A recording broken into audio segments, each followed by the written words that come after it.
പണം എങ്ങനെ സമ്പാദിക്കാം എന്നതല്ല, പണം എങ്ങനെ നിലനിർത്താം എന്നതാണ് യഥാർത്ഥ സമ്പത്ത്.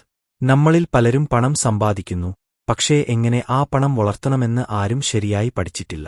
പെട്ടെന്ന് സമ്പന്നനാകാൻ വഴികളില്ല, പക്ഷേ നിരന്തരം ചെയ്യപ്പെടുന്ന ചെറിയ ശീലങ്ങൾ തന്നെയാണ് 5 വർഷത്തിനുള്ളിൽ ജീവിതം പൂർണ്ണമായി മാറ്റുന്നത്. ഇന്നത്തെ വീഡിയോയിൽ നാം അതുപോലുള്ള 5 ലളിതമായ പണശീലങ്ങളെക്കുറിച്ചാണ് സംസാരിക്കുന്നത്. നിങ്ങൾ ഇന്നുതന്നെ ആരംഭിച്ചാൽ അടുത്ത 5 വർഷത്തിനുള്ളിൽ നിങ്ങളുടെ സാമ്പത്തിക ജീവിതം അത്ഭുതകരമായി മാറും. ആദ്യം, നിങ്ങളുടെ വരുമാനത്തിൽ നിന്നു സേവ് ചെയ്യാൻ ശീലിക്കൂ. പലരും പറയുന്നുണ്ട്, എനിക്കൊരു വലിയ ശമ്പളം കിട്ടിയാൽ ഞാൻ സേവ് ചെയ്യാം. പക്ഷേ സത്യം അതല്ല. നിങ്ങൾക്ക് എത്ര വരുമാനമുണ്ടെന്ന് അല്ല പ്രധാനപ്പെട്ടത്, എത്ര സേവ് ചെയ്യാൻ നിങ്ങൾക്ക് മനസ്സുണ്ടെന്ന് ആണ്. ഒരു ചെറിയ രീതിയാണ് തുടങ്ങേണ്ടത്. 50/30/20 rule. 50% ആവശ്യങ്ങൾക്കായി നീഡ്സ്, 30% ആഗ്രഹങ്ങൾക്കായി വാണ്ട്സ്, 20% സേവിംഗ്സിനായി സേവിംഗ്സ്. ഒരു മാസം 10,000 രൂപ വരുമാനമുണ്ടെങ്കിൽ പോലും 2,000 രൂപ മാറ്റിവെക്കൂ. സേവിംഗ് ഒരു ഹാബിറ്റ് ആകണം, ഒരിക്കൽ കിട്ടിയാൽ മാത്രം ചെയ്യുന്ന കാര്യമല്ല. പണം വയ്ക്കാൻ നിങ്ങളുടെ ലക്ഷ്യം സ്പഷ്ടമാകണം. അടിയന്തര ഫണ്ട്, ഭാവി ലക്ഷ്യങ്ങൾ, നിക്ഷേപങ്ങൾ തുടങ്ങിയവ. ഒരു വർഷം കഴിഞ്ഞു നോക്കൂ, ആ ചെറിയ തുക വലിയ സുരക്ഷയായി മാറും. രണ്ടാം ശീലം, ചെലവുകൾക്കുറിച്ച് അവബോധം ഉണ്ടാക്കൂ.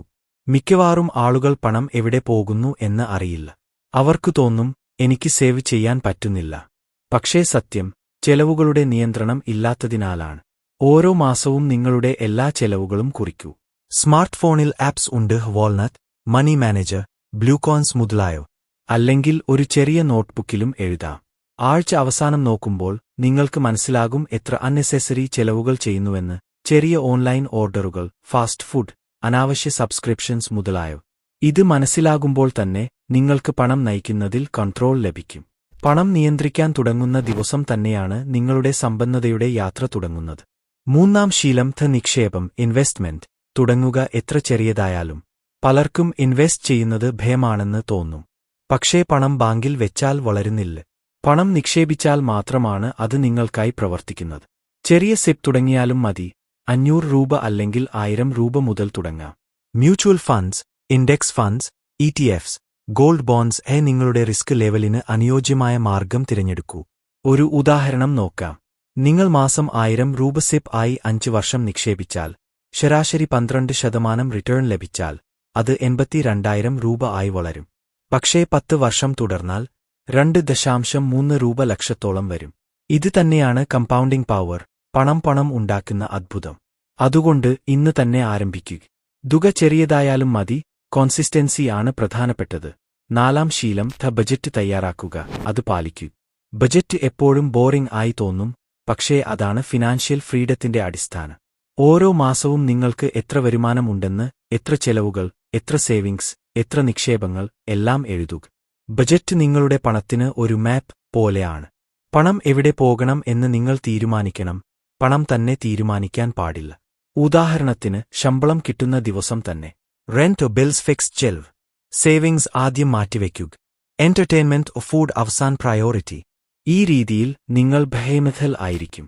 നമ്മളിൽ പലരും സേവ് ചെയ്യുന്നത് അവസാനത്തിൽ ആണ്, പക്ഷേ സ്മാർട്ട് പീപ്പിൾ ആദ്യം സേവ് ചെയ്യുന്നു. ഒരു നല്ല ബജറ്റ് നിങ്ങളെ പണമില്ലാത്തവനിൽ നിന്ന് പണമുള്ളവനാക്കും. അഞ്ചാം ശീലം, സ്വയം വിദ്യാഭ്യാസം, ഫൈനാൻഷ്യൽ ലിറ്ററസി നേടുക. സമ്പന്നർ എന്താണ് വ്യത്യസ്തമായി ചെയ്യുന്നത്? അവർ പണം മനസ്സിലാക്കുന്നു. പണം സംബന്ധിച്ച അറിവ് ഇല്ലാത്തവർ പണത്തിന്റെ അടിമയാണ്. പക്ഷേ അറിവുള്ളവർ പണത്തെ നിയന്ത്രിക്കുന്നു. പണം എങ്ങനെ പ്രവർത്തിക്കുന്നു, എന്താണ് interest rate, loan, credit score, inflation, investment ഇവയെക്കുറിച്ച് പഠിക്കുക. ഓരോ ആഴ്ചയും 10 മിനിറ്റ് എങ്കിലും ഫിനാൻസ് സംബന്ധിച്ച ഒരു വീഡിയോ കാണൂ, അല്ലെങ്കിൽ ഒരു ലേഖനം വായിക്കൂ. Financial knowledge equals financial freedom. Bonus habit, ലക്ഷ്യം നിശ്ചയിക്കുക, set clear financial goals. Save ചെയ്യണം എന്ന് പറയുന്നത് മതി എന്നില്ല, എന്തിനാണ് സേവ് ചെയ്യുന്നത് എന്ന് അറിയണം. ഉദാഹരണം, 3 വർഷം കഴിഞ്ഞ് സ്വന്തം ബൈക്ക് വാങ്ങാൻ, 5 വർഷം കഴിഞ്ഞ് സ്വന്തം ബിസിനസ് തുടങ്ങാൻ, 10 വർഷം കഴിഞ്ഞ് കുടുംബത്തിന് വീട് വാങ്ങാൻ. ലക്ഷ്യം വ്യക്തമാകുമ്പോൾ നിങ്ങളുടെ മനസ്സിന് ഒരു ദിശ ലഭിക്കും. അത് നിങ്ങളെ ഓൾഘോളഹോർമൽ പിടിച്ചിരുത്തും. സമ്പന്നത ഓവർനൈറ്റ് ആയിട്ട് സംഭവിക്കില്ല. അത് ഒരു യാത്രയാണ്, ചെറിയ ശീലങ്ങളിലൂടെ തുടങ്ങുന്ന ഒരു യാത്ര. ആദ്യ മാസത്തിൽ വലിയ മാറ്റം കാണില്ല, പക്ഷേ 5-ാം വർഷം എത്തിയപ്പോൾ നിങ്ങൾക്ക് തന്നെ അത്ഭുതമാകും. കാരണം കോൺസിസ്റ്റന്റ് ആയ ആ ശീലങ്ങൾ തന്നെയാണ് നിങ്ങളുടെ ജീവിതം പൂർണ്ണമായി മാറ്റിയിരിക്കുന്നത്. നിങ്ങളുടെ പണം നിങ്ങളെ നിയന്ത്രിക്കുന്നതല്ല, നിങ്ങളാണ് പണം നിയന്ത്രിക്കുന്നത്. ആ മനോഭാവം വന്നാൽ നിങ്ങൾ ഇതിനകം തന്നെ വിജയിച്ചിരിക്കുന്നു. ഇന്നത്തെ ചെറിയ പണശീലങ്ങൾ തന്നെയാണ് നാളത്തെ സമ്പത്ത്. ഇപ്പോൾ തന്നെ തുടങ്ങൂ. നിങ്ങളുടെ 5 വർഷം ഇന്നാണ് ആരംഭിക്കുന്നത്.